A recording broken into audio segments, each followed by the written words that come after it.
নমস্কার বন্ধুরা, মোয়ের হেসেলে আপনাদের সবাইকে স্বাগত। আজকের রেসিপি চিকেন চাপ, যেটা আমি ঘরোয়া পদ্ধতিতে ঘরোয়া উপকরণ দিয়ে খুব সহজেই বানাবো। তো প্রথমে চিকেন চাপ বানানোর জন্য শুকনো কড়াইয়ে কিছু মশলা ভেজে নেব। যেখানে জয়িত্রী দিয়েছি, লবঙ্গ আর এলাচ দিয়েছি। জয়িত্রীর পরিমাণটা একটু বেশি দেব। এবার মশলাটাকে ঠান্ডা করতে দেব। আর এখানে আমি চিকেনের লেগ পিস নিয়েছি, বেশ বড় বড় সাইজে, যেটাকে আমি ছুরি দিয়ে চিড়ে নেব যাতে মশলাটা ভালোভাবে ঢুকে যায়। এবার যে মশলাটা আমি ভেজে রেখেছিলাম সেটা গুঁড়ো করে নেব। এবার আরেকটা মশলা বানাবো, যেখানে 2 চামচ পোস্ত দেব, 1 চামচ চার মগজ আর বেশ কিছুটা কাজু দিয়ে একটা পেস্ট বানিয়ে রাখবো। এবার একটা বড় বাটির মধ্যে পুরো পেস্টটা দিয়ে দেব। এবার কিছু পেঁয়াজ আমি বেরেস্তা করে রেখেছিলাম, ভালো করে ভেজে রেখেছিলাম, তো সেইটা পেস্ট বানিয়ে নিলাম। এবার ওই পেস্টের মধ্যেই পেঁয়াজের পেস্টটা দিয়ে দেব। এবার দই যেটা ফেটিয়ে রেখেছি, টক দই, সেটা দিয়ে দেব। দইটা একদম রুম টেম্পারেচারে। এবার যে ভাজা মশলাটা করে রেখেছি, জয়িত্রী, এলাচ আর লবঙ্গ, সেটা দিয়ে দেব। কাশ্মীরি লঙ্কা দেব, কেওড়া জল দিয়ে দেব, রোজ ওয়াটার দেব, আদা রসুন বাটা দিয়ে দেব, বেশ কিছুটা কাঁচা লঙ্কা বাটা দেব। এবার পরিমাণ মতো লবণ দেব আর সাদা তেল দিয়ে দেব। দিয়ে এবার মশলাটা বেশ ভালো করে মিশিয়ে নেব।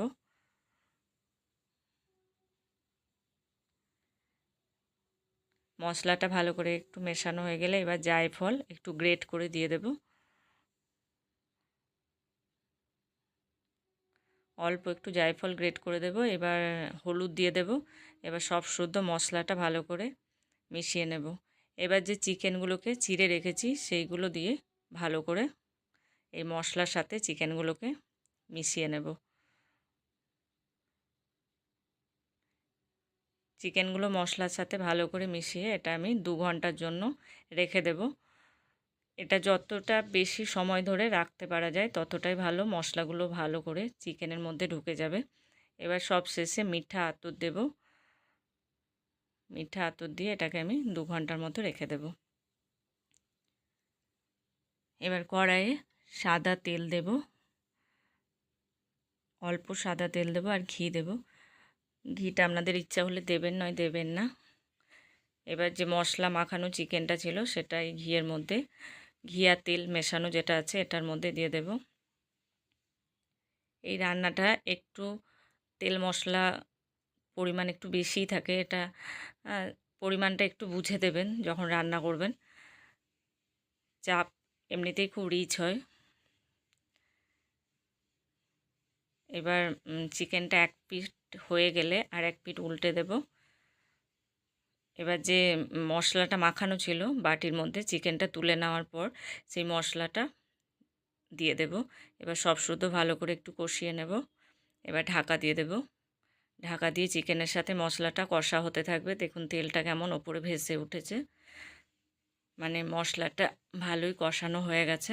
এবার পরিমাণ মতো একটু জল দিয়ে দেবো, গরম জল দেবো এখানে, নইলে রান্নার টেস্ট খারাপ হয়ে যাবে। চিকেন চাপ রান্না করা একদমই কঠিন না, খুব সহজে এই পদ্ধতি ফলো করে খুব সহজে খুব সুস্বাদু চিকেন চাপ বানিয়ে ফেলতে পারবেন বাড়িতে। বাড়ির গেস্ট এসে একদম খুশি হয়ে যাবে আপনার হাতে এত ভালো চিকেন চাপ খেয়ে। দেখুন রান্নাটা প্রায় আমার হয়ে এসছে, চিকেনগুলো সিদ্ধ হয়ে এসছে প্রায়। এপিট ওপিট করে উল্টে দিতে হবে। এবার আগে থেকে আমি একটু অল্প ঈষদুষ্ণ গরম দুধের মধ্যে কেশর ভিজিয়ে রেখেছিলাম, সেটা দিয়ে দেব।